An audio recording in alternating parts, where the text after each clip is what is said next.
आपका रुख करेंगे। शांति प्रसाद भट्ट जी का रुख कर लेते हैं। शांति प्रसाद जी, क्या कहेंगे आप? देखिए सोनी जी, सर्वप्रथम तो जो कारगिल के शहीद हैं जी। उनकी आज 25वीं वर्षगांठ मनाई जा रही है पूरे देश में।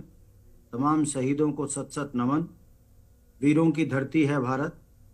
उन परिवारों को जिन्होंने अपने खोए, उनके साथ संवेदनाएं व्यक्त करते हुए मैं उन तमाम देश के वीरों को याद करते हुए आज की डिबेट में मैं सिर्फ इतना ही कहूंगा कि यदि आज से 25 साल पहले अग्निवीर होती और तब ये कारगिल युद्ध होता, हम्म। तब क्या स्थिति इस देश में होती? क्या ये स्थिति होती कि जो अग्निवीर शहीद हुए उन्हें शहीद नहीं माना जाएगा हम्म। और जो नियमित सेवा में थे उनको शहीद माना जाएगा? ये बात मैं आपके सामने इसलिए कह रहा हूं, जी। ये वीरों की धरती है उत्तराखंड, और यहाँ हर परिवार से बलिदानी है, हर परिवार से सैनिक है।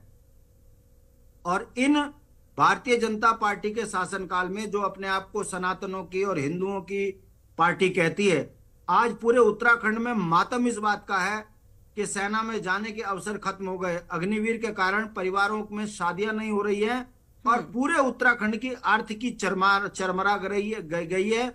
हम पेंशन आधारित स्टेट है, कर्मचारी बहुल्य हमारा राज्य है, मगर नौकरियों का बिकना और सैनिकों में अग्निवीर का होना, ये उत्तराखंड की आर्थिकी के ऊपर चोट है। 25वीं वर्षगांठ में प्रत्येक सैनिक इस बात को दबी जबान में कह रहा है कि भारतीय जनता पार्टी ने उत्तराखंड के साथ देश की जनता के साथ भी बहुत बड़ा धोखा किया है। अग्निवीर बनाकर इन्होंने देश की जो सुरक्षा है उसमें भी जो है कमजोरी पैदा करी है।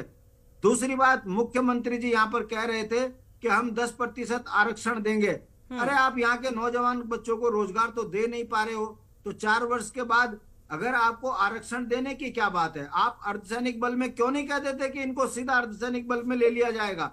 ये जो भाजपा है, देंगे, करेंगे, होगा, विश्वास करो, ये जो भाजपा का चरित्र है, ठीक है। इसने बता दिया है कि भारतीय जनता पार्टी केवल जनता को गुमराह कर केवल और केवल आर्थिक लाभ लेने वाली पार्टी है। ना तो इनको देश की सुरक्षा से कोई लेना देना, ना राज्य की आर्थिकी से मजबूत करने का कोई इनका लेना देना है। और जब ये फंसते हैं तो बड़ी ईमानदारी से ये भी कह देते हैं कि 10 लाख से लेकर अब 50 लाख की आर्थिक मदद अग्निवीर करेंगे। को लेकर भी देखा जाए तो अभी भी उसी जोश के साथ लोग जाना चाहते हैं, देश के प्रति अपना समर्पण दर्शाते हैं। जिस तरीके से अग्निवीर को लेकर जवाब भी ले लेते हैं कुंवर जपेन जी से इस बात का। जी। सोनी जी, हम 4 साल अग्निवीर हो जाने का मतलब ये नहीं है कि हमारी देश भावना में कोई कमी है। हमारा ये कहना है कि 4 साल के बाद वो सैनिक यदि घर में बैठेगा, ना तो वो नौकरी लायक रहेगा, ना उसकी शादी होगी, ना उसके बच्चे परिवार बनेंगे। तो ये भारतीय जनता पार्टी ये तो बताए कि जिस देश की सेना अगर कम हो जाएगी, आपको मैं बता दूं, एक जानकारी दे दूं, कोविड काल में 3 साल सेना में भर्ती नहीं हुई। प्रतिवर्ष सेना में 60,000 आदमी बाहर सेना होते हैं कम कैसे और हो जाएगी? शांति प्रसाद जी, 45,000 सैनिक भर्ती होते थे। इनके शासनकाल में भर्तियां बंद हो गई। और सीमाओं का यह हाल है कि जम्मू कश्मीर में जिस तरीके से सेना के अंदर आकर जो है आतंकवादियों ने हमला किया है, देश के जनरल बोल रहे हैं कि भारत के प्रधानमंत्री ने जबरदस्ती अग्निवीर थोपकर देश की सीमाएं सुरक्षित कर नहीं रहने दी। ये सवाल खड़े हो रहे हैं भाजपा पर, और ये नौटंकी कर रहे हैं।